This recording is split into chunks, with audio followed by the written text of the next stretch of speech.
जंगल दम घोंट रहा था।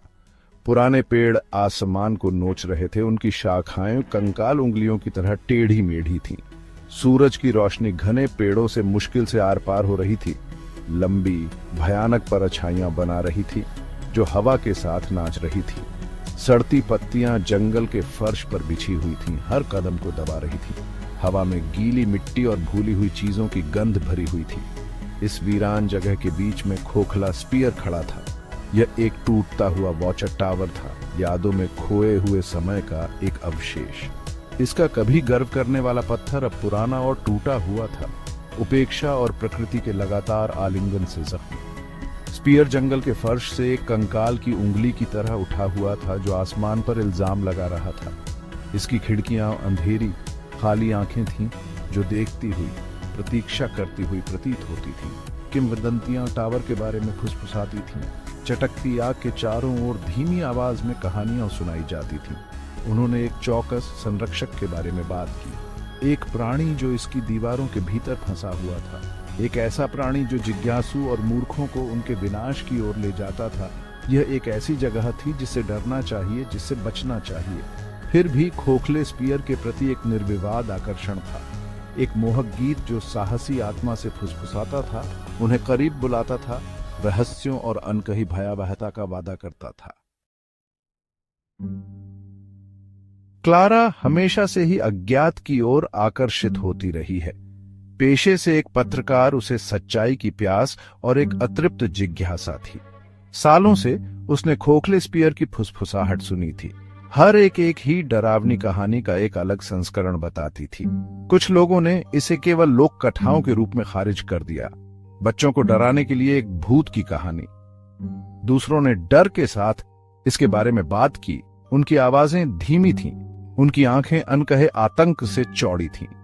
क्लारा ने ज्यादा अजीबोगरीब दावों पर विश्वास करने से इनकार कर दिया। उसने किंवदंती को एक चुनौती के रूप में देखा, एक पहेली जिसे सुलझाना था। फुसफुसाहट के पीछे की सच्चाई क्या थी? खोखले स्पीयर ने अपनी टूटती दीवारों के भीतर कौन से रहस्य छुपाए थे? इसका कोई तार्किक स्पष्टीकरण होना चाहिए। उसने प्राचीन ग्रंथों को पढ़ा, ऐतिहासिक अभिलेखों की खोज की और अनगिनत स्थानीय लोगों का साक्षात्कार लिया। जानकारी का हर टुकड़ा केवल रहस्य को गहरा करता गया, उसे टावर के जाल में और खींचता गया। जितना अधिक उसने सीखा, उतना ही उसने क्षयकारी संरचना की ओर एक अजीब सी खींच महसूस की। ये ऐसा था जैसे टावर खुद उसे बुला रहा हो, उसे करीब आने का इशारा कर रहा हो। क्लारा सच्चाई का पता लगाने की ठान चुकी थी। उसने अपने बैकपैक में अपना कैमरा, एक टॉर्च और अपने निष्कर्षों का दस्तावेजीकरण करने के लिए एक नोटबुक पैक की। उसके संकल्प को कुतरने वाले डर के बावजूद उसने उत्साह की एक अजीब सी भावना महसूस की। यही वह कहानी थी जो उसके करियर को परिभाषित कर सकती थी, खुद को एक पत्रकार के रूप में साबित करने का मौका। उसे कम ही पता था कि वह एक ऐसे बुरे सपने में कदम रख रही है जिससे कोई बचाव नहीं हो सकता है। खोखला स्पीयर प्रतीक्षा कर रहा था, इसके रहस्य परछाई और मौन में डूबे हुए थे। देर दोपहर का सूरज क्षितिज के नीचे डूब रहा था जब क्लारा की कार कच्ची सड़क पर खड़खड़ा रही थी। जंगल दोनों तरफ मंडरा रहा था, पेड़ करीब आ रहे थे जैसे कि संकरे रास्ते को निगलने की कोशिश कर रहे हो। उसकी रीढ़ की हड्डी में एक कंपी दौड़ गई। वह देखे जाने की भावना को दूर नहीं कर सकी। अनदेखी आंखें उसकी हरकत पर नजर रख रही थी। क्लारा ने अपनी कार जंगल के किनारे पर पार्क की, जहां पेड़ अनिच्छा से अलग हो गए थे, बमुश्किल दिखाई देने वाला रास्ता दिखा रहे थे। जैसे ही वह कार से बाहर निकली, हवा काफी ठंडी हो गई। जंगल का सन्नाटा उसके चारों ओर छा गया। एक गहरी सांस लेते हुए उसने अपना बैकपैक अपने कंधे पर डाल लिया और रास्ते पर चल पड़ी। रास्ता संकरा और ऊंचा हो गया था, घने झाड़ियों के बीच मुड़ता हुआ। कांटे उसके कपड़ों से फट गए और अनदेखी शाखाएं उसके बालों में फंस गईं। जंगल उसके हर कदम का विरोध करता प्रतीत हो रहा था, मानो उसे अपने गंतव्य तक पहुंचने से हतोत्साहित करने की कोशिश कर रहा हो।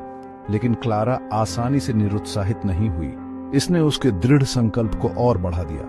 वह आगे बढ़ती रही, उसका डर उसकी जिज्ञासा से लड़ रहा था।